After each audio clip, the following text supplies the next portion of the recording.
understand the setup.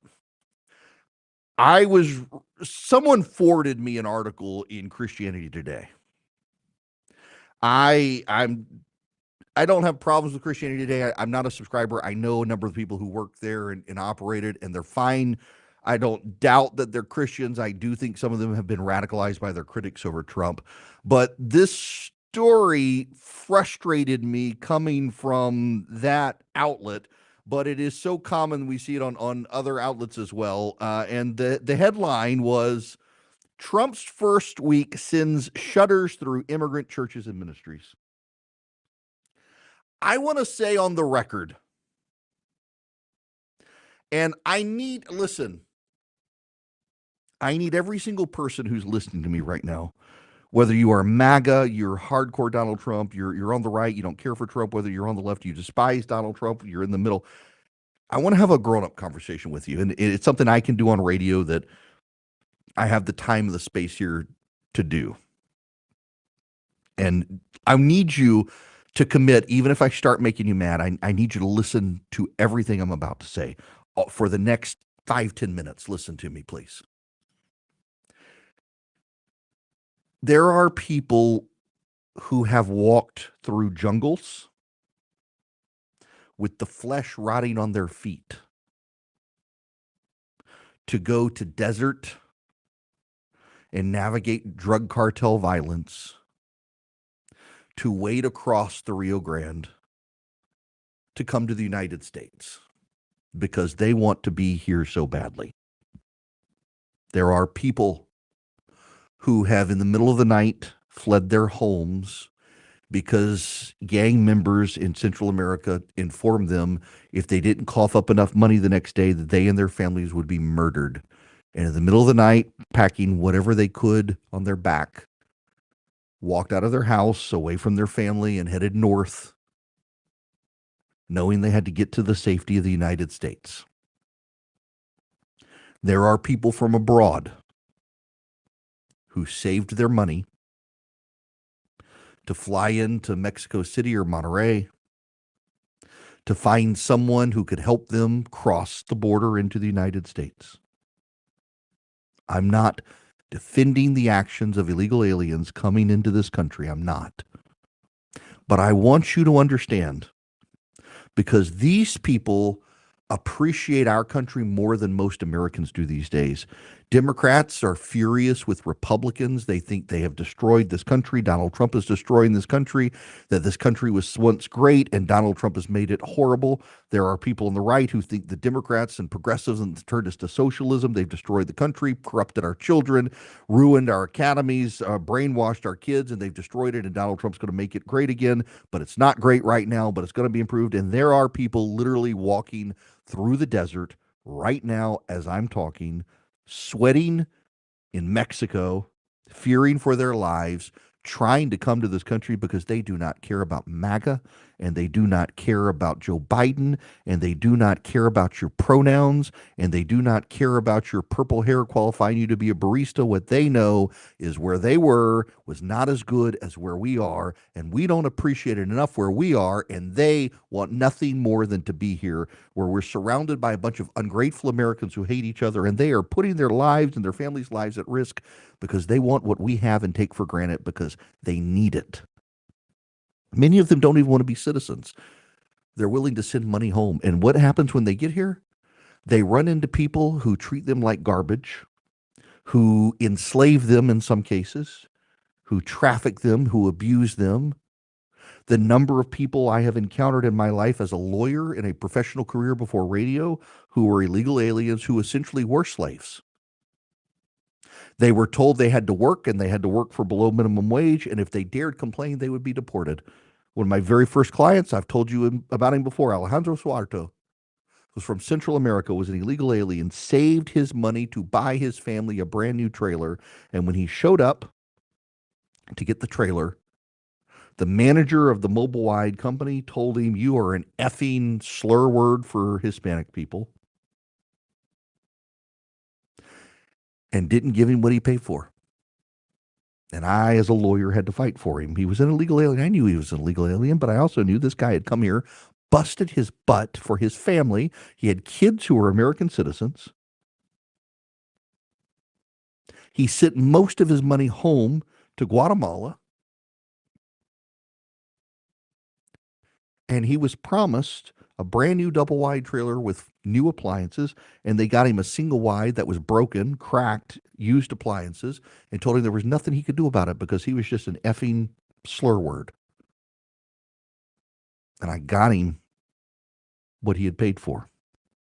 And the man who did it to him lost his job. A lot of these people come here, they want to work hard, they want to send money home. And I'm not defending them breaking the law. I just want you to exercise some basic level of humanity and empathy to understand most of the people aren't gangbangers. Most of them aren't rapists. Most of them aren't murderers. Most of them, they just have a horrible existence and they're willing to walk here. They don't fly here. They don't boat here. They walk through jungle. They walk through desert. They find a way onto a truck and they hire a Mexican drug cartel member to hopefully smuggle them across without contraband on their body so they don't go to jail for drug running, which they didn't intend to do, and they don't wind up getting kidnapped and turned into sex slaves or work slaves or something else. It's a horrible existence, and I just want you to understand most of these are well-meaning people who shouldn't do it, but they're desperate. And that gets me to Christianity Today in this article. Trump's first week sends shudders through immigrant churches and ministries. I can explain to you and empathize with you the plight of the illegal aliens, but I'll be damned if I can find anybody in the media willing to do the same thing for the American citizens whose towns are overwhelmed with illegal aliens, whose wait times for local hospitals have gone up from an hour to 5 hours, whose taxes are going up because their social services are bled dry by illegal aliens who they didn't invite there, but Joe Biden shipped there. And I am willing and capable and able to empathize with the illegal aliens who are desperate and come here. And I have seen firsthand how they can be abused, how they can be trafficked, how they can be taken advantage of. And I have yet to see CNN, MSNBC, Fox News is the sole exception. The New York Times, USA Today, the Washington Post, Christianity Today. I have not seen a single member of the mainstream media dare to do a story on the American citizens who are loving, good people, but who are overwhelmed and their social services are stretched thin and their taxes are going up. And instead, they're treated like bigots and racists because they voted for Donald Trump to fix a problem that Joe Biden could have fixed and refused to fix. And not a single media outlet wants to point out that in the last week of the Biden administration's term in office, 11,000 people crossed the Mexico border into the United States. And in the first week of Donald Trump's tenure in office, only about 1,500. How could we go from 11,000 to 1,500 when Joe Biden said it was impossible to do anything to solve the border problem? I can exercise basic empathy and compassion for illegal aliens, most of whom mean us no harm and are escaping horrors in their home country. But I can't understand for the life of me why the national media in this country can only vilify the American citizens who are upset at the drug runners, the gangbangers, the rapists, and the murderers, and the people overwhelming social services. No, the majority aren't bad people, but they're overwhelming the social services. Do you know I'm the #1 talk show in Springfield, Ohio on WHIO? I knew the Haitians we're not eating the cats and eating the dogs because I've got listeners in Springfield, Ohio who told me. But you know what they told me? They told me the wait times in the healthcare centers have increased for the indigent poor. They told me there's now a housing shortage and rents have gone up dramatically. They told me their taxes are going up because of the social service money being spent on interpreters in local schools and the interpreters even needed for the garbage detail and the number of social services that have had to be expanded and their taxes at the local level have had to go up to pay for it. And many of those people are struggling to find jobs. And no one in Washington wanted to cover that. In fact, the national media said there's no problem in Springfield, Ohio. It's just racism and lies about the Haitians. I'm willing to tell the tale of why the illegal alien came here. But I'll be damned if there's not a media outlet in this country that wants to honestly tell why Americans are tired of it. And none of them want to without vilifying them as racist when there are actually real problems, when there are actually real concerns. And you don't even have to get into the gangs. But right now, what Donald Trump is doing is deporting gangbangers and murderers and rapists and pedophiles. And the media and the Democrats treat it as if they're deporting grandmother. And it's not true. And it is a shameful, shameful, shameful thing that the American press corps and the Democratic Party refuse to be honest about the extent of the problem, the ability to fix the problem easily, which Donald Trump showed on day one in office, and to exercise basic empathy for American citizens. You tell me to love my neighbor. You lecture me on loving my neighbor. I love my neighbor. It's you people in the press corps who don't. You don't love your neighbor. You love the people who want to be your neighbor because you hate your existing neighbors, and that's the problem. It's just disgusting to watch. And of course, it explains perfectly why their ratings are the way it is. Let me tell you about Old Glory Bank. Old Glory Bank puts Americans first. Old Glory Bank is a conservative bank by conservatives for conservatives, and they'd love to have your business if you're a conservative. If you're a business and you're worried about the debanking trends because you're a gun store or whatnot, if you're a conservative worried about debanking, Old Glory Bank was started to avoid the debanking trends. What happens is the left buys up stock on Wall Street and then influences the operations of these banks around the country. Go to oldglorybank.com, get you an account. Member FDIC, equal housing lender, terms and conditions apply. By the way, if you want to invest in Old Glory Bank, I have. Go to own.oldglorybank.com. You can buy shares in Old Glory Bank. They're freely tradable, transferable stock. They are not FDIC insured. Stock can go up, stock can go down. Owning stock has risks, but you can do it with Old Glory Bank at own.oldglorybank.com. Terms and conditions apply. Have something to say? Hello. Call the show. 1-877-97-ERIC. That's 1-877-973-7425.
Hello there. Welcome. It is Erick Erickson. The phone number 877-973-7425. If you would like to be on the program, I would like to go to Carlos's phone call. Welcome to the show, Carlos. How are you?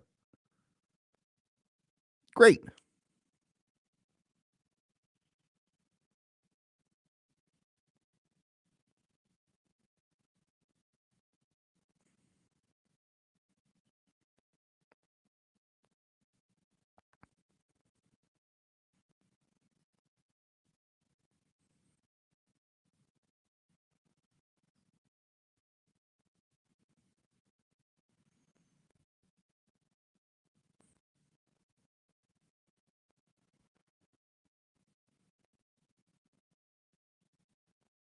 Mm-hmm.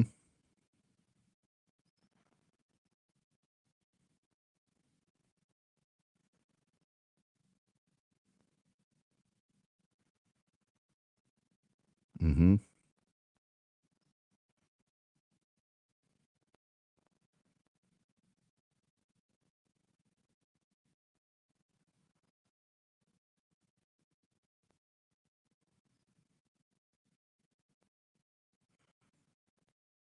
Mm-hmm. Yeah, look, Carlos, I got to let you go there because I got about 30 seconds. But to your point, yeah, it is the economy. It's the economy, and they got it's slow going. There's not a whole lot the president can directly do himself. Congress is going to have to act. The Fed's going to have to act. But yeah, they got to focus on the economy. Show us what they're doing on the economy. People are suffering. People are impatient. They're going to need to make some dramatic efforts there. Carlos is right. Trump team needs to listen to him. This hour of the program brought to you by First Liberty Building and Loan, firstlibertyga.com. If you're buying a building, buying a franchise, reach out to them, firstlibertyga.com. Breaking news, the White House has just rescinded the federal aid freeze, effective about 30 seconds ago. White House rescinding the federal freeze on aid.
Hello, America. Welcome. It is Erick Erickson here.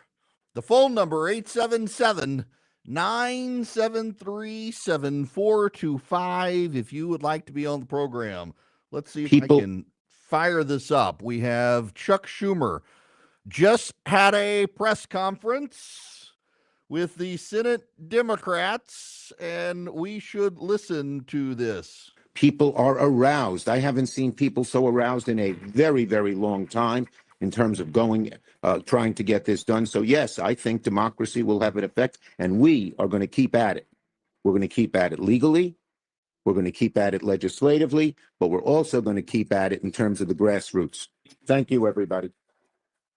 Yeah, the perfect background. I mean, Chuck Schumer, people are aroused. They have not been aroused like this in a long time. Just aroused. They are. He hadn't seen people this aroused since Bill Clinton in an Oval Office with Monica Lewinsky.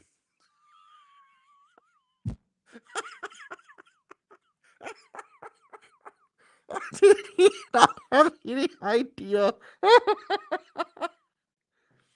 Oh my gosh. Oh dear. Oh dear. Let's wow. By the way, the background music was never mind. We're not going to go into where I found the background music. Chuck Schumer. Oh my gosh. People, I have not seen people this aroused since my days at Woodstock. Oh, poor Chuck. All right. We must, in fact, move on from Chuck Schumer. We got stuff to talk about, including, by the way, you should know that the government funding, the aid packages that were suspended have now been reopened. The Office of Management and Budget.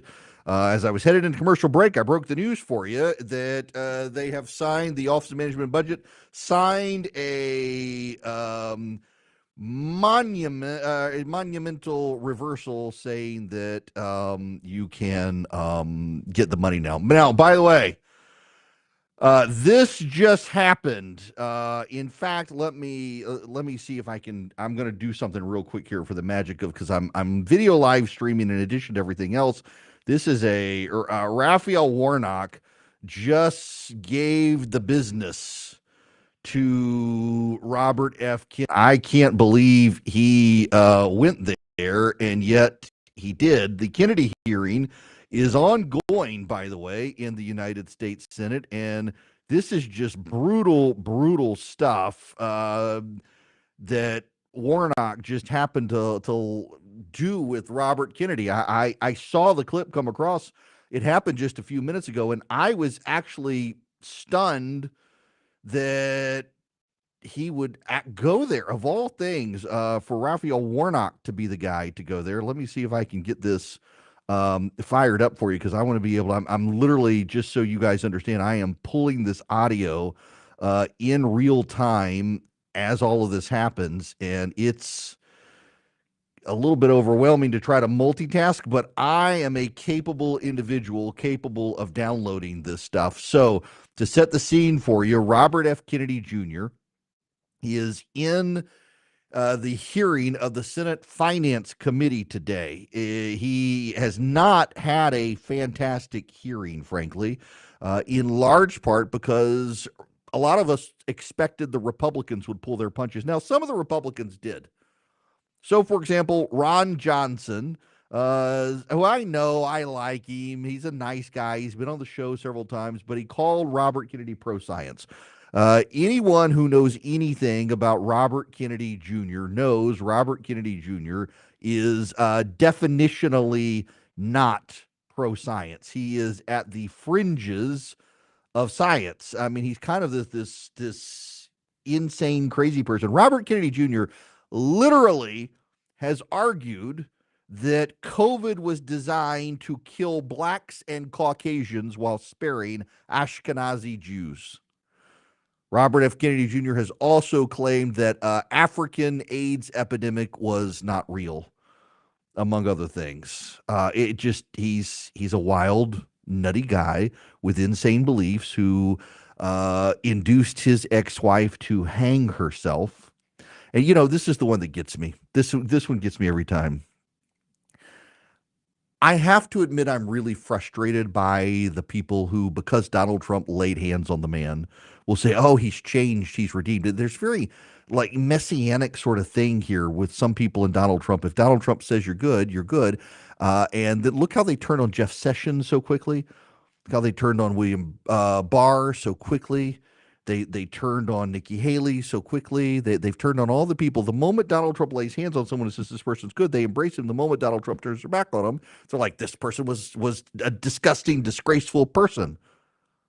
And Donald Trump, of course, went on a tirade about Robert Kennedy Jr. not that long ago, that Robert Kennedy Jr. was a left-wing, horrible, crazy person who would destroy the country and should never be given any sort of power ever at any time in this country.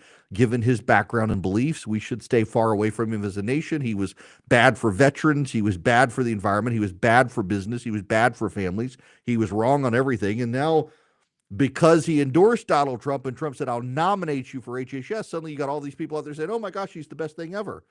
That cat turd account. I got to read you this cat turd account. This is, I realize I cannot believe I'm doing that here, but there's this crazy old guy down in Florida, goes by the name Cat Turd on Twitter. He's got a big MAGA following. Here's his tweet. After RFK Jr. admitted to supporting full-term abortions today, in my opinion, anyone who still supports him is pure evil. There is no gray area here for me. Again, if you still support RFK or even tweet him after he admitted this, I honestly believe you are pure evil. Today, anyone not voting for RFK Jr. assume they're bought by Big Pharma. It's just an amazing willfulness of people to outsource their thinking to other people. And I do realize, and a buddy of mine said, relax. If he gets confirmed within a year, he and Donald Trump will be at odds. Donald Trump will get rid of him, and everyone who claimed to like him will hate him, denounce him, vilify him.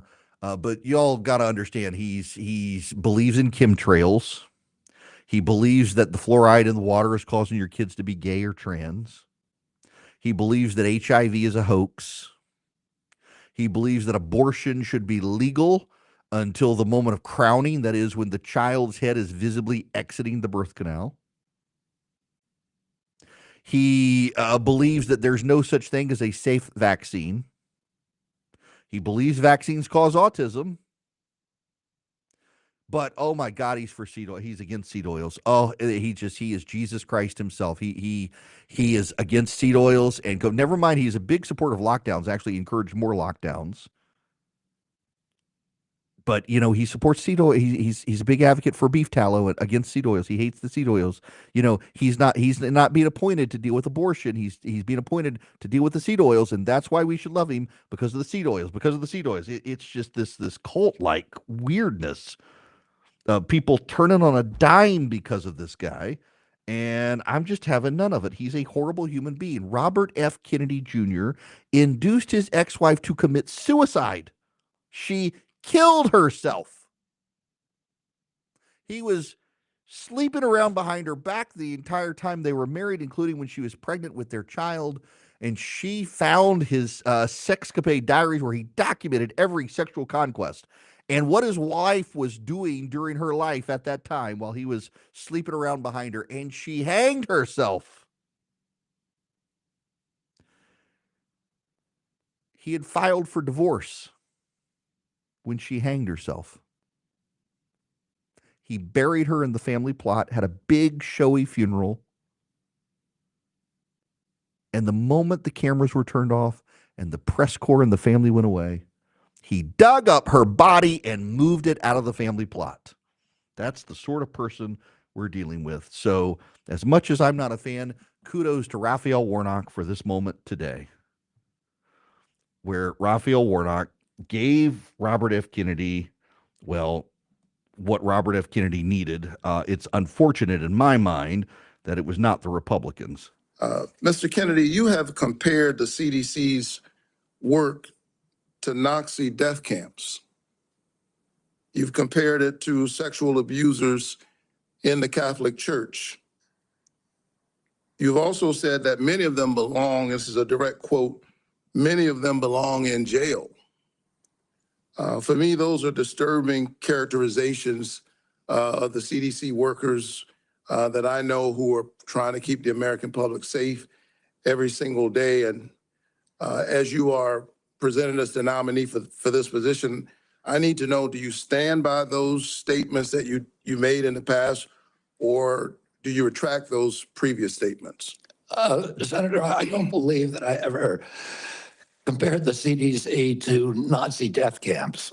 I support the CDC. My job is not to dismantle or harm the CDC. My job is to empower the scientists if I'm privileged to be confirmed. So you retract those statements? I'm not retracting it. I never said it. Well, actually, I have a transcript Of me saying that it's a Nazi death camp. Let me read your words. It says that the institution CDC and the vaccine program, is your description of their work, is more important than the children that it's supposed to protect. And you know, it's the same reason we had a pedophile scandal in the Catholic Church. It's because people were able to convince themselves that the institution of the church was more important than these little boys and girls who were being raped. That's pretty provocative language. You said in another statement to me, this is like Nazi death camp. I mean, let me finish. I'm just reading your words. I mean, what happened to these kids?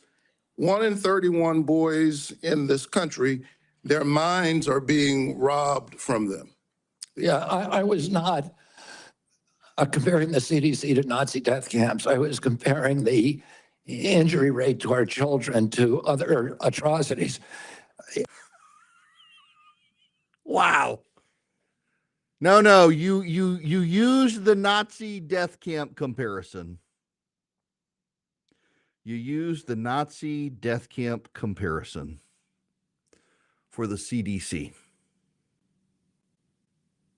You compared the protection of the CDC to the protection of the Catholic Church and the pedophile scandal. My goodness gracious. But again, someone out there right now is listening to me. And you're saying, but he's changed. Or it was misconstrued. Or it was taken out of context. You found a way to rationalize. I need you to rationalize this one for me because I can't. He drove his wife to commit suicide and then would not give the family that loved her her body. And when he buried her in the family plot, after everyone was done mourning her and the cameras were turned off and the reporters who witnessed the funeral had gone home, he brought in the backhoe, dug up her body, and moved it out of the family plot. I need somebody to rationalize to me how we can put someone in Secretary of Health and Human Services who induced his wife to commit suicide and then would not give her own family back her body. Someone please explain that one to me. I mean, Satan is real, so I'm sure someone is willing to channel Satan and justify that.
I gotta play you this audio real quick from RFK. The phone number here, by the way, 877-973-7425.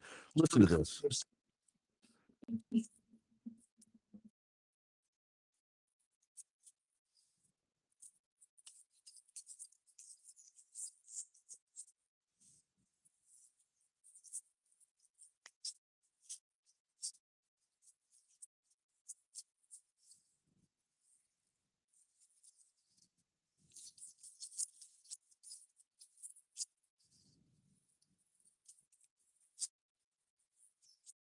I thought I had it queued up right. You get a sense of it. He says, this is his quote, all these Democrats are opposed to me for partisan issues, and they used to be my friends. They agreed with all the issues I've been working on my whole career.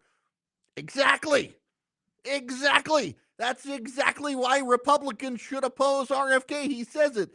All these Democrats agreed with all the issues I've been working on my whole career. Yes, which is why you should be rejected by the Senate, because you're a Democrat. Holy moly. This guy is horrible. And he looks terrible on TV in these hearings, you should know. Oh boy. Okay. Look, I'll be done with RFK. I can't believe this guy might get confirmed. He's terrible. He's awful on every single issue. And I have these people and they comment all the time. But abortion is a state level issue. No, abortion is not a state level issue. The actual procedure is, but abortifacient drugs are not. The regulation of the industry is not. The regulation of the insurance industry related to abortion is not. The regulation of hospital providers for abortion is not. All of these things are exactly federal issues that Robert Kennedy, the Secretary of Health and Human Services, would be in charge of. He would be terrible in this position. The Senate should reject him. But here's the real issue, though. Bill Cassidy, senator from Louisiana, wants to run for governor. So the odds of him standing up to Trump on this are slim. James Langford of Oklahoma, he should be the guy to oppose Robert Kennedy, but he's still licking his wounds from the immigration fight. So is he willing to stand up on this issue against MAGA? I don't know. I think McConnell will vote against him, thankfully, because of his idiocy, Robert Kennedy's idiocy on polio. I mean, but man, the fact that there are Democrats who might vote for him, including Sheldon Whitehouse, is another reason why all the Republicans should oppose this guy. He's just terrible, absolutely terrible. Now, I want to tell you about Americans for Prosperity because they're fighting for common sense conservative solutions in Washington and at the state level, and they'd love to have you on their team. In fact, they are it's a multi-million-dollar ad buy out to support Donald Trump's tax plan. You can go to protectprosperity.com. In fact, I haven't been to the website. So protectprosperity.com is the website from Americans for Prosperity. And you can take action to reach out to your members of Congress and tell them to get engaged on Donald Trump's tax cuts, which would put $1,500 back in the pocket of every American. You go to protectprosperity.com, protectprosperity.com. Now, here's the other thing, though. You should find out more about Americans for Prosperity. So if you go to americansforprosperity.org or .com, it is Americans for Prosperity. Yep, there you go, .org. You can sign up with them at AFP. Join Americans for Prosperity and go check out protectprosperity.com today.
Hello, welcome. It's Erick Erickson here. The phone number is 877-973-7425. If you wish to be on the program, I'm turning off the RFK hearings now because I just don't want to watch that clown. Just gross. Okay, we got a lot to talk about because I got distracted by RFK in the last half hour, and now I need to talk about the Florida legislative session. So I don't live in Florida. Most of my listeners don't live in Florida, but what is happening in Florida shows you the difference between Republicans and conservatives. Governor Ron DeSantis asked the Florida legislature to come back into session. In fact, he came on my radio program a week or so ago to talk about it. He wanted the Florida legislature to come into special session to pass an illegal immigration bill. Essentially, he wanted to go on and approve funding and measures by which to process illegal immigrants in Florida for the Trump administration. The Republican leadership of the legislature declined, so we called a special session anyway. Florida has a Republican supermajority in the legislature. But it's not a conservative legislature, it's just a Republican legislature. And the Senate Republicans and the House leadership have conspired to redo what Ron DeSantis wanted, and they're doing it to protect illegal aliens. And this is the thing you must understand. They're playing Republican voters for fools in the Florida legislature. This is what happens in other places. So let me just back up and give you a relatable example. Many of you are familiar with Common Core. Common Core was done by the Fortune 500 in collaboration with the government to essentially extinguish the entrepreneurial mindset of American kids and make them be good automatons for the Fortune 500, doing their little worker bee work every day without ever thinking of innovating. The superficial goal of Common Core got a lot of people encouraged by it, that families in this country are mobile, particularly military families. They used military families as their example. And they said, what if a kid moves from the state of Oregon to the state of Georgia in 8th grade? Well, we need them to have comparable standards, even though the states handle education. We need the states to agree to comparable standards so that the kid who moves from Oregon to Georgia in 8th grade gets to Georgia in 8th grade and is doing basically the same stuff so they don't fall behind. It's the number one reason kids in this country fall behind, they claimed. So we need a Common Core, a Common Core. Well, Common Core turned out to be garbage. And there are schools that use it. And you know what they're doing now is they're changing the name. Like, for example, there are some schools now that they don't use Common Core math. They use Singapore math. That's right, Singapore math.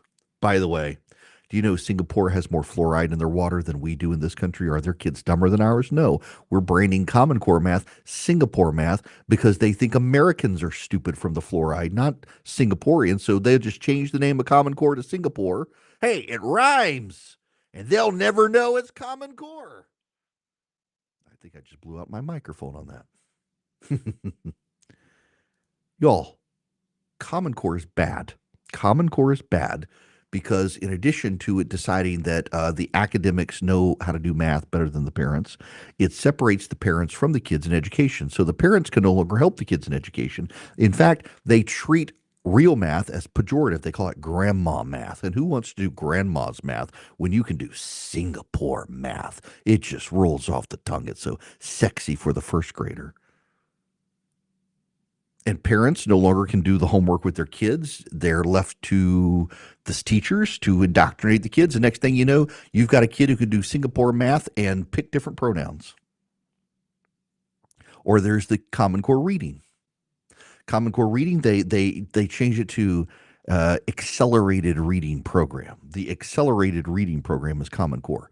And essentially, your kids are encouraged to read a bunch of grade level books, and they get penalized. And this is what they don't tell you. It's from our own real world experience with our kids. Your kids get penalized if they read books that are bigger, denser books. Well, it takes them more time to read those books, so they don't get as many accelerated reader program points. Therefore, they're discouraged from reading the big books. and just read on the grade level. And what is the result of all this? Between lockdowns and Common Core and everything else, American kids are dumber now than they've ever been before. Common Core, the teaching establishment thought they had some new fad they could do, and they do this all the time. They went from phonics to whole word, they went from whole word to Common Core, and now people are starting to abandon it, not just changing the name. But part of what they did is they changed the name, and they assumed that you would be too stupid to understand it. And that gets me back to Florida and the Florida legislature. The Florida Republicans, the leadership of the Senate and the House, put together an anti-illegal immigration package. And part of the terms of the anti-illegal immigration package require that the agriculture commissioner be in charge of the program. Why would they put the ag commissioner in charge? This is like putting the plantation manager in charge back before the Civil War. Who's out there making sure the illegals are there picking the crops? The ag commissioner. And who controls the ag commissioner? The donors from the sugar corporations who want their sugar cane harvested and the orange groves. And then they slipped in language that said ICE, the Federal Immigration and Customs Enforcement, would have to communicate with the ag commissioner's office. They couldn't communicate with local law enforcement or even the governor. They could only communicate with the ag commissioner's staff. So they're telling you all that this legislation in Florida is about illegal immigrants, and it's taking on illegal immigrants, and it's going to clean up the mess of illegal immigrants. But in reality, it's to protect the farms and their supply of illegal aliens. It's to protect the illegal aliens from deportation. It's to deprive Ron DeSantis of what he wanted, actual meaningful legislation to deport illegal aliens from Florida and help Donald Trump. This is Governor Ron DeSantis speaking in Florida a short time ago.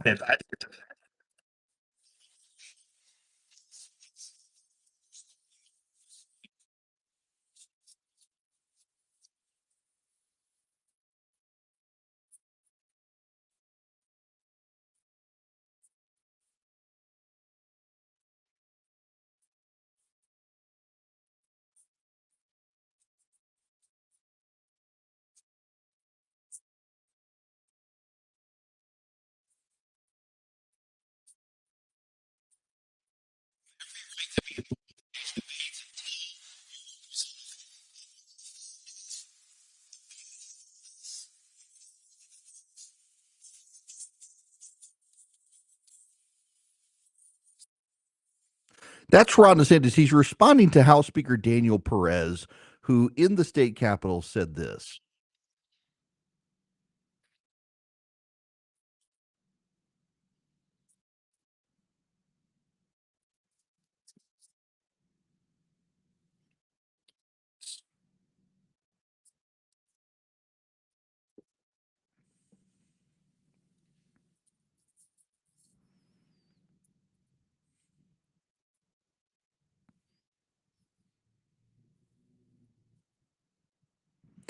That's House Speaker Daniel Perez in Florida. He's literally claiming that the Florida residents and Florida citizens who are calling their state legislators, asking them to support Ron DeSantis' legislation, are paid bots. It's disrespectful to the people of Florida.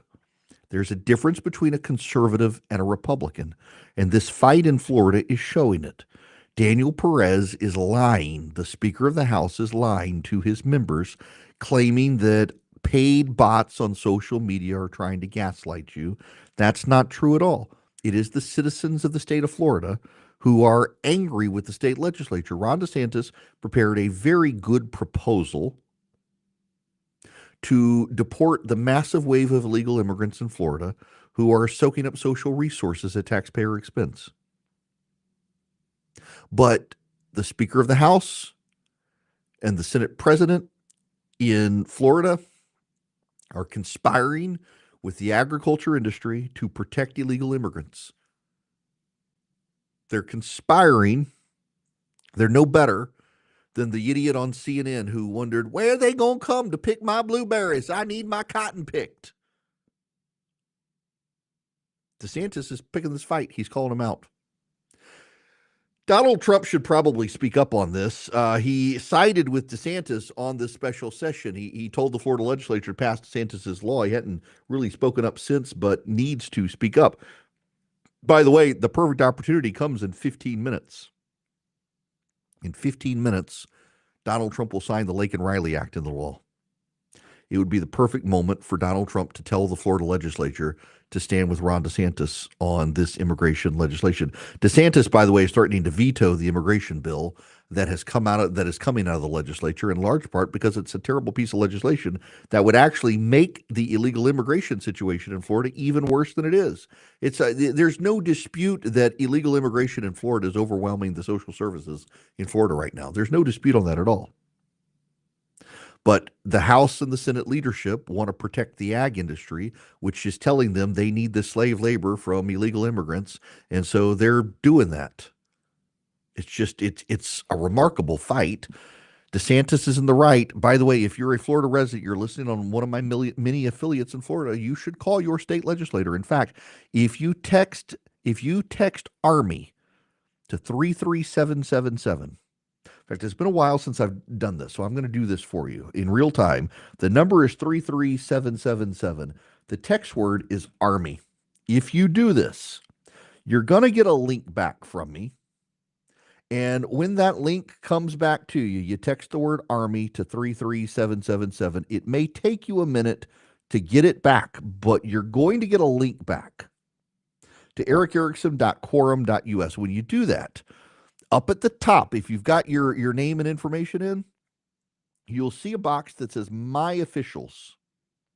Once you've put in your first name, your last name, and your address, and it recognizes that you're from Florida, what it's going to do is it's going to show you up at the very top, it'll show My Officials.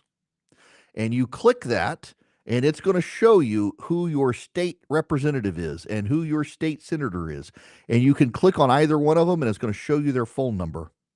It's going to show you their Twitter. It's going to show you their Facebook. It's going to show you how to get in touch with them. So if you text the word Army to 33777, you'll get this. It may take you a minute because if all of you do it at once, it's going to overwhelm the system and it's going to slow down, but you'll get that link back.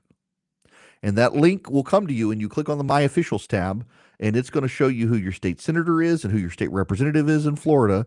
It's going to give you their phone numbers, and you can call them and tell them you're with Ron DeSantis on this.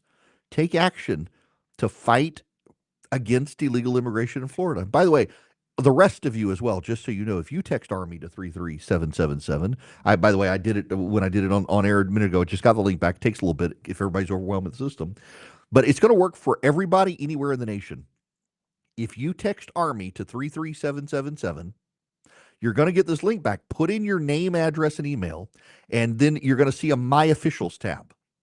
And it's going to show you who your senator is, your congressman, your governor, your state senator, your state representative, all the way down to your local government. It's going to give you all of their points of contact. It's going to give you their phone numbers and all their social media handles, and you can call them whenever you need to. It is your portal. I pay for it at my expense for you, but particularly for those of you in Florida, if you text Army to 33777, click on the My Officials tab, follow the link, put in your info, click on My Officials. You can find your state senator, your state representative. You call them, and you tell them you're not a bot. You're a constituent, and you always need to make sure you say, I am a constituent, and I'm with Ron DeSantis. And they can't ignore you because you're one of their voters. Please text Army to 33777. Now, I got to move on to other stuff. I am behind on stuff. There's so much happening in real time today. But first, I need to tell you about the Eden Pure Gen 40 heater. My wife had a space heater in our house. So our bedroom really, really, really cold over the garage. And so she's had a space heater. Well, it broke the other day. So she thought. So I'm like, okay, I'll get my Gen 40 heater. So I came down to my office. I got the heater, got the remote control. The Gen 40 heater is so it oscillates, it goes up and down, and it turns side to side. It heats up very efficiently. Get it home. It's like 15 minutes down, 5 minutes to the office, 15 minutes back, basically blow an hour. Turns out that the circuit breaker had blown. And then she's like, how have you had this heater and I didn't know about it? I want that heater.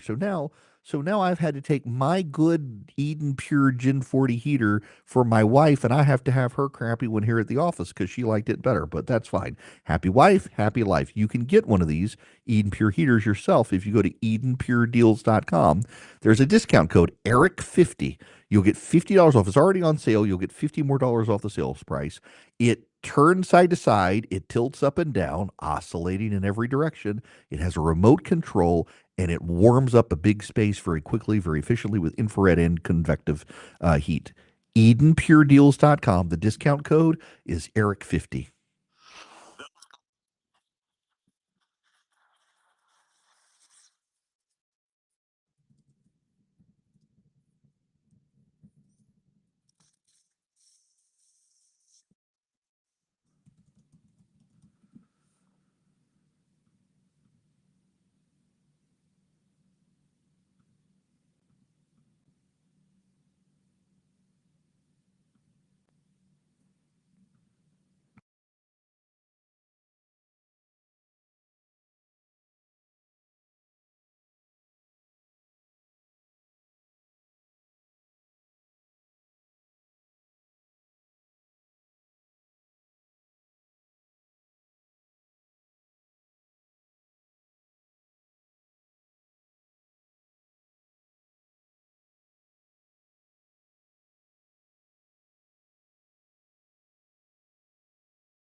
Yes, you should. Yes, you should. It is Erick Erickson here. The phone number 877-973-7425.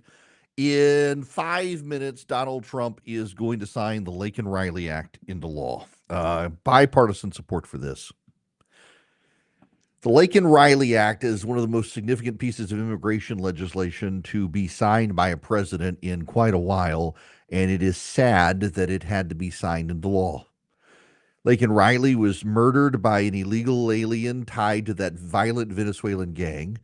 She was in Athens, Georgia, a city that is a sanctuary city, that denies being a sanctuary city, but has taken repeated steps to protect illegal immigrants from the federal government.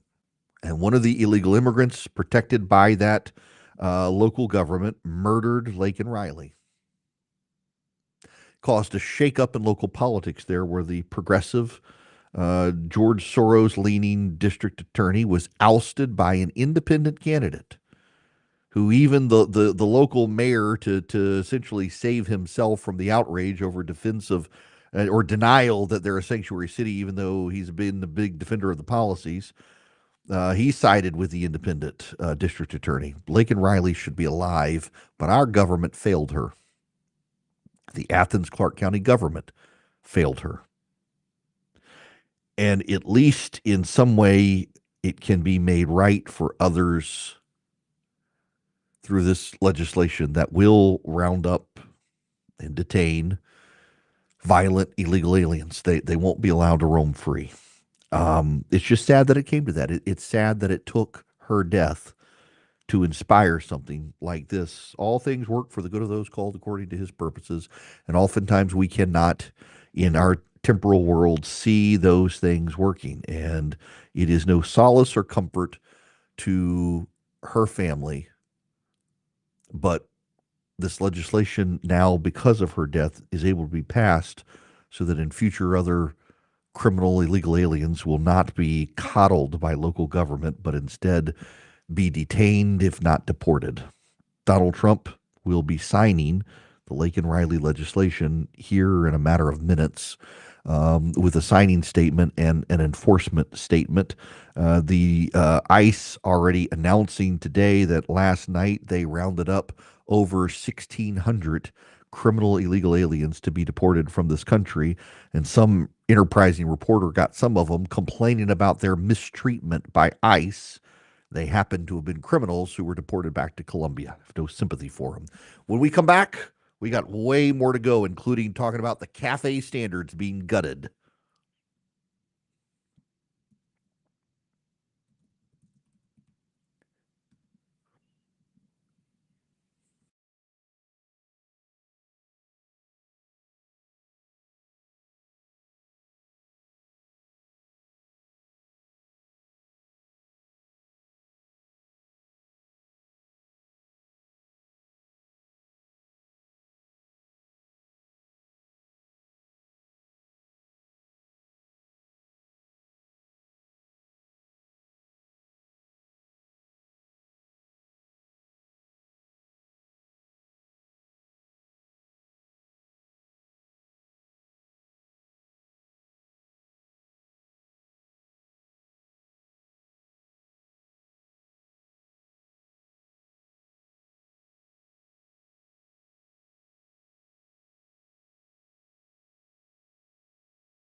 Hello, America. I love you. Welcome. It's Erick Erickson here.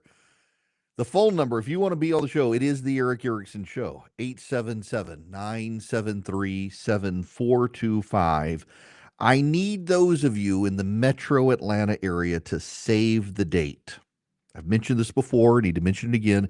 And any of you from outside of the metro Atlanta area, you're more than welcome. Save the date, July 12th. I am going to do a not safe for radio show on stage at the Fox Theater in Atlanta, Georgia. There are lots of topics that I cannot discuss on this radio program for a variety of reasons, topical or language or otherwise.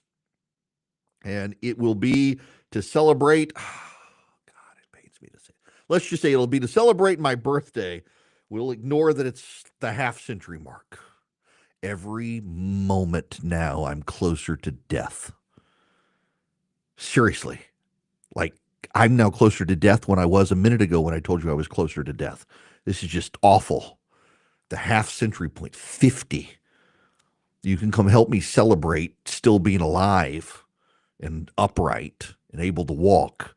But I got stories to tell, and I can't tell them on the radio for a variety of reasons, and I would love to share them with you. It is not quite stand-up comedy. I'm not a comedian, but boy, do I have stories. So details will be forthcoming.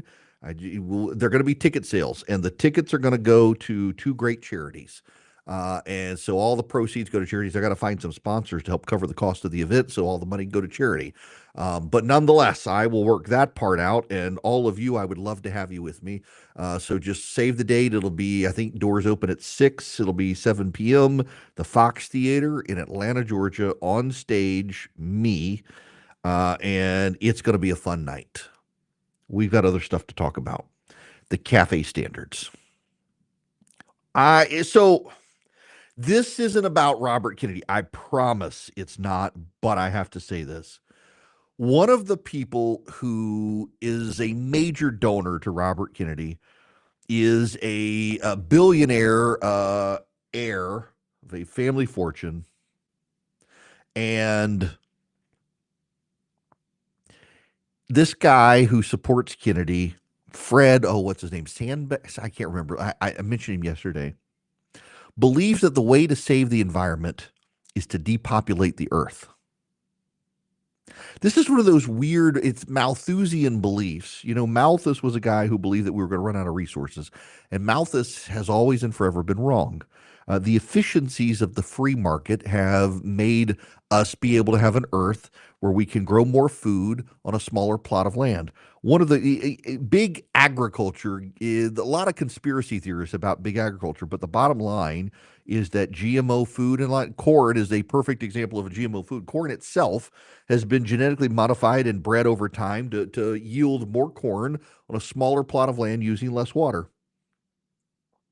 And most crops are like that, wheat and the like. We can plant more food in an acre now than at any time in human history. We can feed more people off a single acre of land thanks to free market reforms. Malthus was wrong. And yet there continue to be these deluded people, and they're always progressives, and they're almost always, like Robert Kennedy himself, from very wealthy families, and they have these stupid beliefs that we need to kill off humanity to save Mother Nature, or we need to just incentivize people to not have kids. And one of the backdoor ways that the left has engaged in for people to not have more kids is not the back door that I just get your mind out of the gutter. It's this. If we drive up the costs for people to have children, they will have less children. You know, side note, you know, one of the favored policies for the left to incentivize having kids? It's government-funded preschool and daycare, government-funded daycare and preschools. Do you know who actually wants government-funded daycare and preschools? Corporations. Because corporations want women to come back to work as quickly as possible. So if the government funds the daycare, then the woman goes back to the private sector office quicker. Government-run daycares is not a pro-family benefit. It's a corporatist benefit. And in fact, in every major European country and every Western country that has government-funded daycares, the birth rate is in decline. Government-funded daycare has nothing to do with incentivizing birth. Government daycare is about incentivizing people getting back to the office faster. And people on the left don't seem to appreciate that. But what they do understand is that if you're a large family, you got to have a big vehicle.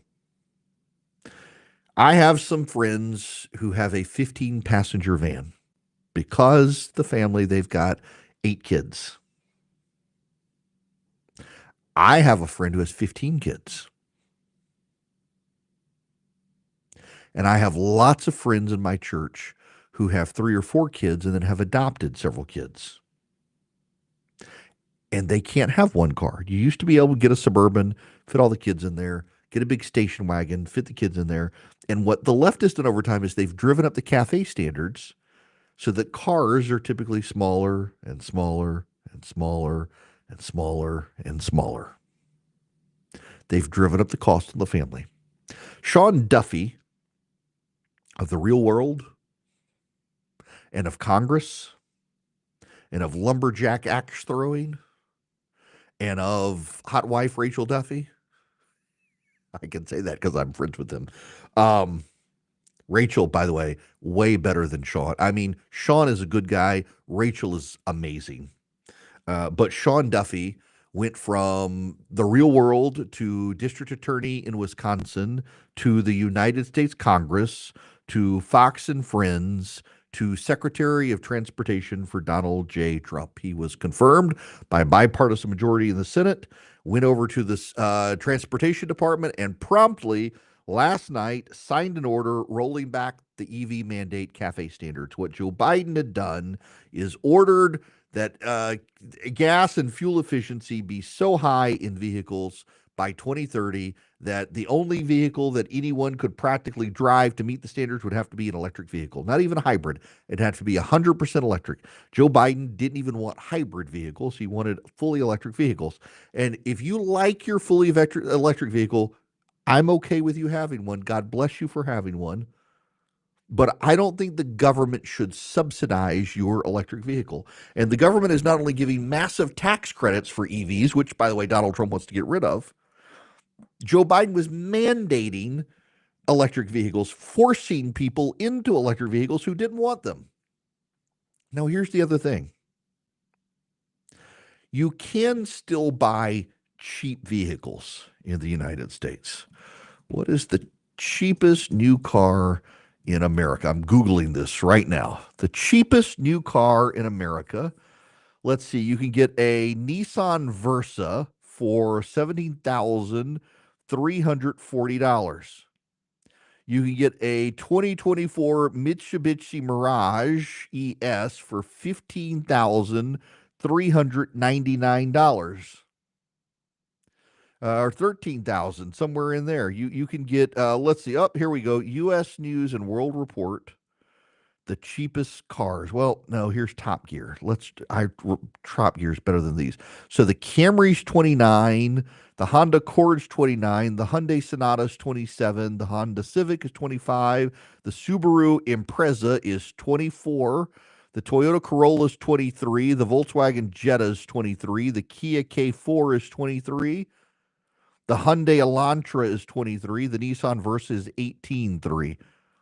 So about $20,000 now for a new car in this country. And, they have to come with all the bells and whistles. You got to have the cameras. You got to have the flat tire detectors. You got to have the airbags. You got to have the seat belts. The government just keeps mandating more and more stuff, and it drives up the cost. And there is always somebody, some annoying soul when I talk about this who's got the email, but it makes the car safer. You're not going to run over your child by having the rear camera. And what you've done is you've trained an entire class of people not to learn how to look over their shoulder and use their rearview mirrors to back out because the rearview camera the government says you have to have now. I think we should be demanding seatbelts. Maybe not even airbags. There's some research that airbags do more harm than good. But seatbelts for sure. Make people wear seatbelts. But all the other safety features in cars are at the margins, safer at the margins. And what they do is they drive up the cost and they price not just poor Americans, but middle Americans out of a car. If you got to spend $18,330 to get a Nissan Versa, that's still a lot of money for people.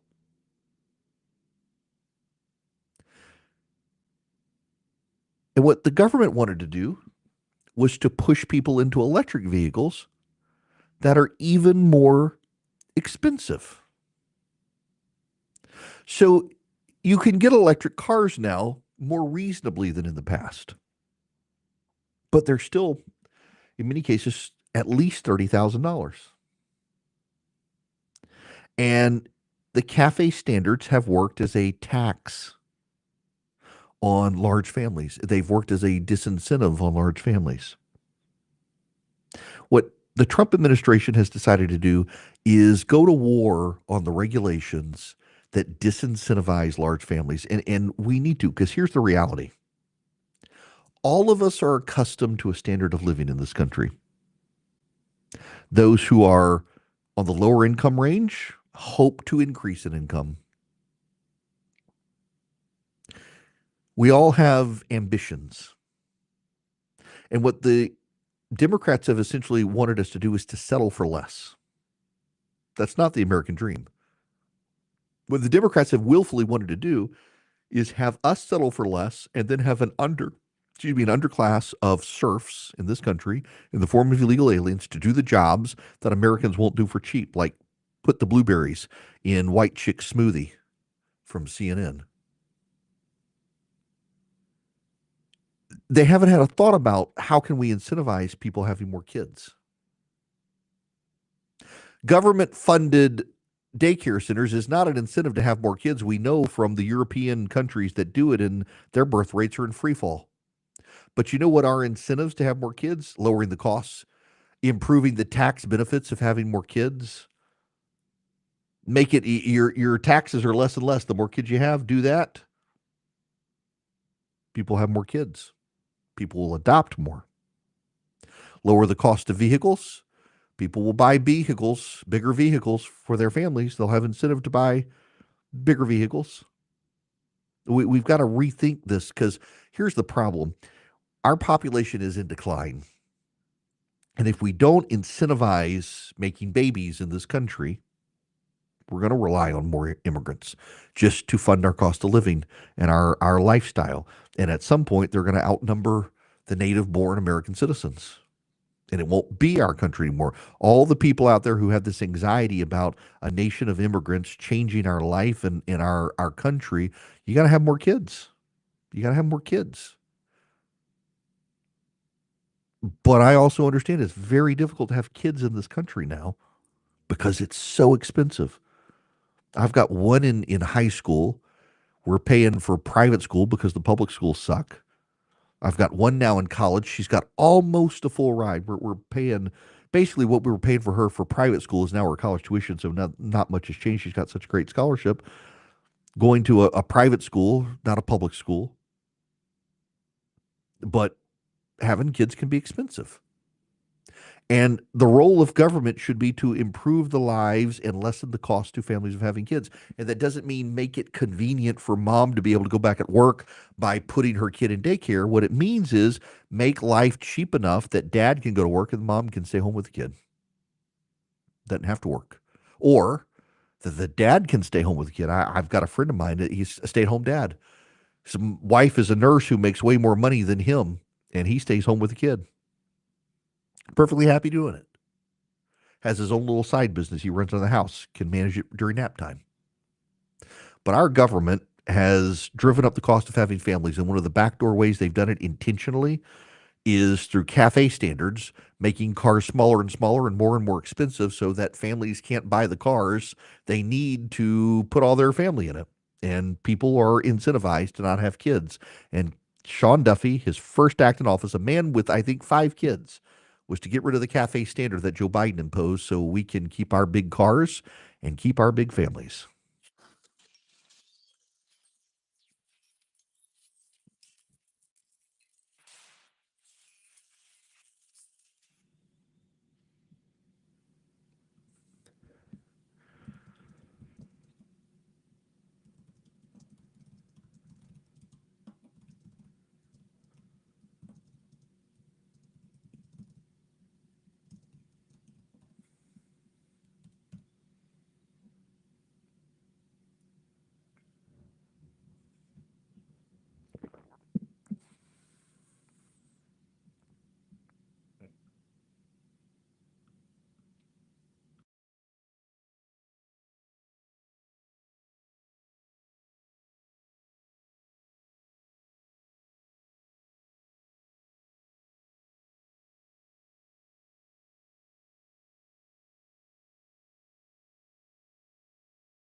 Greetings, welcome. The phone number 877-973-7425. Pat in St. Clair, Florida. You're going to be up next. Welcome to the show.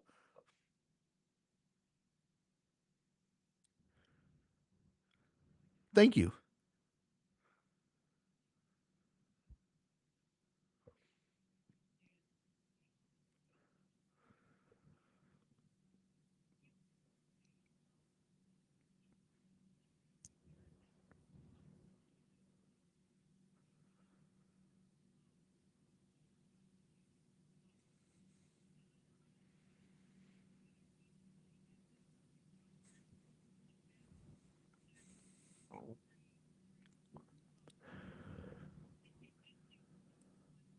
It does.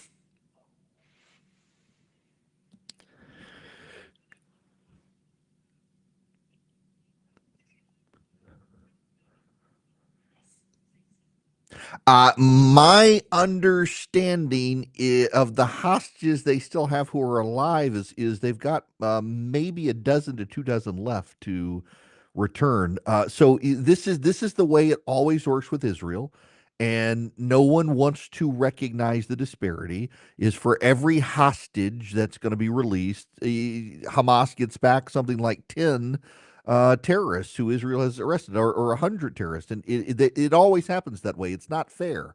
But the Biden administration and Donald Trump's new representative essentially pressured Israel into taking this deal, and the thinking from the Israelis, frankly, is that, well, we'll kill them eventually. They're going to get blown up eventually. But yeah, all these Hamas terrorists who Israel rounded up instead of killing, they're now having to send back. It's sad. It's pathetic. But that was the deal they had to do to get the hostages back. Go to erickforhillsdale.com today. There's just no way to transition into this, but go to erickforhillsdale.com today and sign up. You can take one of Hillsdale College's great courses on the Constitution, on Genesis, on C.S. Lewis. They've got about 40 to choose from. There are varied numbers, but each one is a video in about 30 minutes long. Some of them may have 12 videos, some of them may have 5. They're all educational, they're all informative, they're all mind opening. Go to erickforhillsdale.com today. It's a great way to stay informed and get educated on some things you care about in an enjoyable way. The C.S. Lewis one, great. The Constitution one, the Genesis ones, I really enjoyed both of those. As someone who's been to law school and seminary, I learned stuff. It's Erick, Erick, erickforhillsdale.com. You go sign up today. You begin a relationship with Hillsdale College, and you just begin to open your mind to all sorts of things you never learned before. It's a great thing about Hillsdale College. erickforhillsdale.com.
Got some breaking news I got to bring to you. Welcome back. It's Erick Erickson here. The phone number 877-973-7425. This is nuanced news, but it's breaking news. It's very important, and it has caused the markets to just tank. The Federal Reserve has removed references to inflation making progress towards their goal in their latest message. As I'm speaking right now, the Dow is now down 183 points. 194 points. The Nasdaq is down 184 points. S&P 500 down 44 points. Markets are spiraling down. The Federal Reserve has announced they intend to pause interest rate cuts, and that by deleting this reference to inflation making progress towards the goal, signaling they may be raising rates in the future. Let me explain this to you. So this is breaking news happening today, negatively affecting the markets in your 401k. The Federal Reserve meets every quarter, and they release a statement. When the Federal Reserve releases its statement, it releases the same statement every time with some changes, and you can track the thinking of the Federal Reserve based on which sentences are added or removed. And a while back, when the Federal Reserve began cutting rates, the Federal Reserve added a statement to explain why they were beginning rate cuts that said inflation is making progress towards their goal of 2% annual inflation. Today, the Federal Reserve is saying no more rate cuts coming anytime soon, and they deleted that line about inflation making progress towards the goal. In other words, we can interpret this very easily. The Federal Reserve believes inflation's still a threat. It is not headed down, but might be headed up, and they are going to pause interest rate cuts and might consider raising interest rates again. That's why markets are going down. Those people on fixed incomes, retirees, are going to benefit from this if they raise interest rates, because CDs and savings accounts and bond yields and things begin to go up as interest rates go up. But for people buying houses and cars, taking out loans, people with credit card debt, that hurts you. But it is done to take money out of the economy. When money is taken out of the economy, inflation begins to go down. This is a problem for Donald Trump, in part because one of the things Donald Trump wants to do is tariffs. And I don't care whether you support tariffs or not. This is not me criticizing tariffs, although I don't like them. It's just the truth. Economists on the left and economists on the right all agree that tariffs are inflationary. Why? Donald Trump seems to be under some belief that foreign governments pay tariffs. Foreign governments do not pay tariffs. That is mythology. What happens is a tariff is a tax on an import. So the company inside the United States that is importing pays the tariff, not the country from which the goods come, and not the companies making the goods overseas, but the American company that is bringing the foreign good into the United States pays the tariff and then raises the price of the good. Do you know which company is the largest importer of goods from abroad that caters to the poor and middle class? Any idea? The largest importer into the United States that caters specifically to the poor and middle class is a company you might have heard of called Walmart. Walmart loves to have low prices every day. You impose tariffs on the foreign goods being imported into Walmart, their prices are going to go up. Now, the people who justify tariffs say that this will incentivize domestic production. Here's a problem. It might, but those goods that are manufactured are still going to be more expensive than the good made abroad. So the price is still going to go up. When the price goes up, that's inflationary. And with that happens, the Federal Reserve raises interest rates to pull more money out of the economy to slow things down. So yeah, I mean, it absolutely. You may be able to make a shirt in the United States for cheaper than the shirt made in Vietnam plus a tariff, but it's still going to be more expensive than the shirt originally, even if it's less expensive than the shirt plus the tariff. It's still going to be more expensive. You can't make it scale in this country what can be made abroad because labor costs and regulatory costs in the United States are so much more. One of the things that some people internally with the Trump administration are doing is they're trying to push him to ally shore stuff, to offshore things to our allies. So the shirt may not be made in China, it may be made in India, which is an ally, or it may be made in the Philippines, which is an ally, or it may be made in, brace yourselves for this one, Vietnam, which is increasingly an ally. Why? The communists in Vietnam hate the communists of China. And the reason is because they believe the communists of China are bullies trying to lord it over them, and they resent it. And so the communists of Vietnam are trying to build better trade relations with the United States to kind of protect them from China, which is the wild world we live in right now. So this is breaking news happening. The Federal Reserve signaling essentially that rate cuts are over and possible increases happening. And all the markets are now falling. The Dow recovering a little bit all of a sudden, was down almost 200 points, now only down 42 points. NASDAQ, though, down 90 points. S&P 500, they've all got a bump here in the last couple of minutes as market turmoil begins to sort itself out based on this news. Part of that reasoning for this jump up is because of Jerome Powell, who's speaking. He just said in the last few minutes, I've had no contact with the president. I'm not going to have any response or comment whatsoever on what the president said. It's not appropriate for me to do so. The public should be confident that we will continue to do our work as we always have, focusing on using our tools to achieve our goals and really keeping our head down and doing our work. That's how we serve the public. That is Jerome Powell speaking right now, calming the markets to some degree. They've rebounded a little bit since the rate announcement. Now, let me jump to the phones here.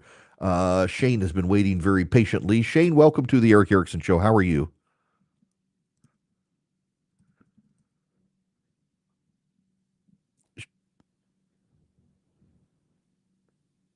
Thank you.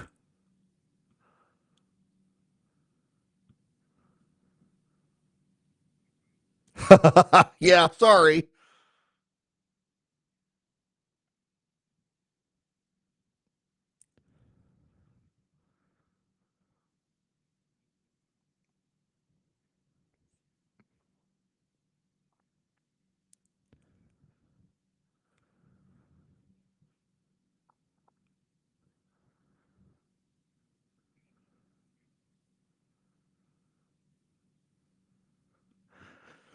Yeah.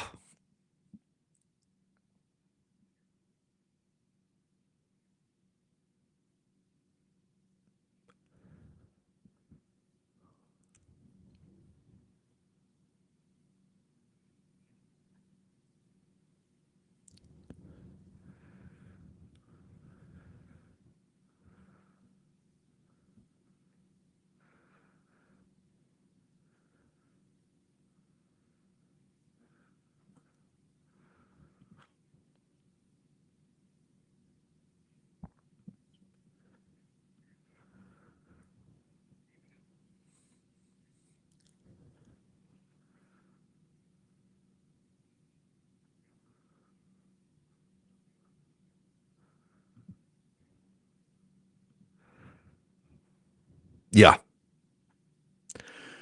Yeah, Shane, there's some. I don't know if it's wind or something on your end that's blowing in. So I got to let you go there. It's kind of loud, but yeah, listen.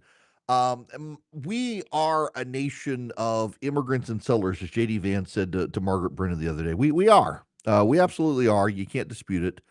My grandfather on my father's side was a native of Sweden, moved over to the United States and settled his family here, married my grandmother, who is also an immigrant from Sweden. My father and his brothers and sisters, native born Americans here in this country. But we're all from somewhere else by and large if you go all the way back. But it is our nation. And we've been here for hundreds of years.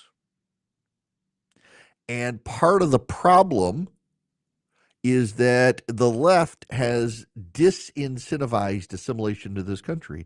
You know, when I was a kid, we talked about the melting pot, and the melting pot was considered a good thing. People came to this country, all of our cultures melted in and blended together.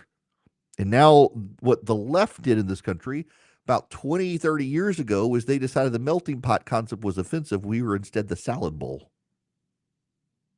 which should be offensive to every single one of you. What is the salad bowl? Well, when everything gets melted together, it becomes one homogeneous thing. With the salad bowl, the lettuce is still distinctly lettuce. The tomato is still distinctly tomato. Or in other words, the Mexican families are still distinctly Mexican.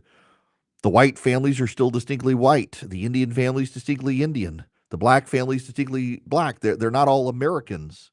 They're Mexican Americans. They're black Americans. They're white Americans. They're hyphenated Americans. The salad bowl encourages hyphenation. The melting pot encourages one nation from many people. E pluribus unum is our national motto. From many come one, and that's anathema to the left. And to the extent that we can encourage assimilation of this country, encourage American values, because it's not what values do you want to encourage? You don't want the values of modern America embraced by immigrants, because then you're going to have a bunch of broken families, just like most Americans do. What you want is you want them to embrace the values of our Constitution. You want them to embrace an individual work ethic, a Protestant work ethic, dare I say. It's not a bad thing. It's what our country was founded on. You want them to embrace a republic that has an active representative democracy with a Congress that is supposed to be more powerful than the other branches of government. You want them to embrace the idea of federalism. You don't want a Washington that does everything. You want the states to do most things.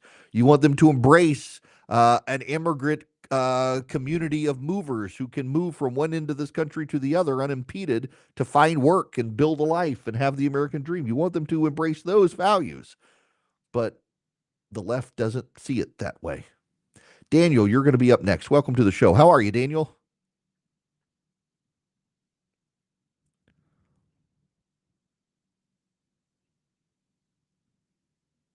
Thank you.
Right.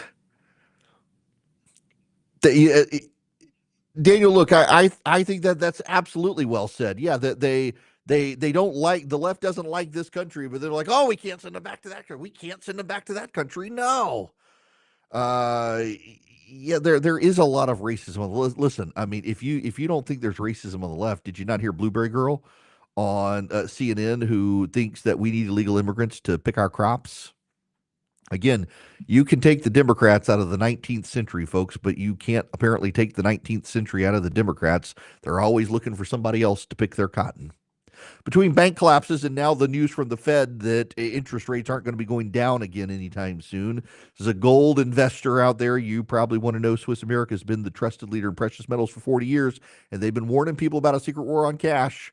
They're rated A+ by the Better Business Bureau. Swiss America can educate you on protecting your assets in their free report about the secret war on cash. The report takes less than 15 minutes to read, and it can save you on your retirement and finances. To get your free copy, all you do is call or text 800-289-2646. The All Out War on Cash includes digital forms of currency. It's growing, it's spreading, the government trying to control your purchases. Get this Secret War on Cash report completely free. Just mention Eric when you call or text 800-289-2646. Just text my name, Eric, E-R-I-C-K, to 800-289-2646. 800-289-2646. Message and data rates may apply.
All right, last call of the day is going to go to Leo, second generation American. You're on the air. Welcome.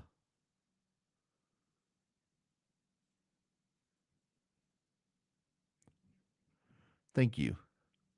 Appreciate it.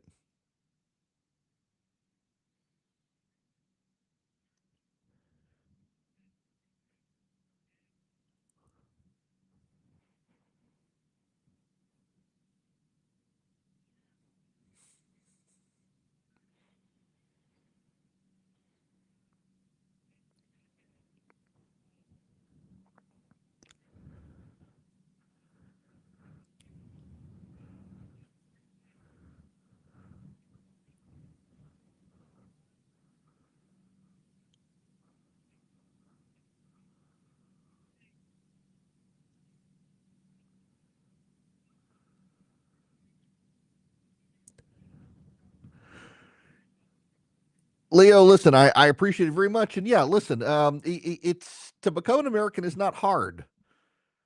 Work hard and you should be able to get ahead is the American dream. You put in the work, you get ahead. And I understand the deep frustrations of so many, for example, millennials and particularly Gen Z now that feel like they can't get ahead. And some of them are driven towards socialism and communism now. But you got a good idea, you get ahead. And in parts of the country still where regulation is light and government can be out of the way from you, you can do good, great things, hire people, build a business. And it's a lot easier still in this country. This is one of my frustrations with a lot of people on both sides of the aisle right now is they forget how good they have it. So many people in this country on the left and the right are whipped into existential frenzy and rage about the people on the other side. They just can't understand how great they have it right now. Or they're convinced the other side's going to destroy it. You know, there are people on both sides who actually really do want to fundamentally alter the country. Horseshoe theory, the alt right, the alt left, the far left, the far right, they're a lot of them the same sort of people. But most people, we may disagree, but we really just, all of us want a better country. We just disagree on how to do it. But bottom line is we're still the best country. We are the best country. I don't say that because I'm an American. I say that because I've been to more countries than I have states of this union. And I have seen what it's like in those other countries. And there are not people willing to walk through jungles and deserts and cross rivers to get into those countries to have a better life. But there are people doing that this very day to come here. And so we should never forget the land of the free and the home of the brave is the best country on planet Earth. Even if we may have disagreements with other people here, there are people willing to die to get here to have what we have. And we shouldn't forget how great our country is, even when we get worked up into frenzies over politics today. You guys have a great day. I'll talk to y'all tomorrow.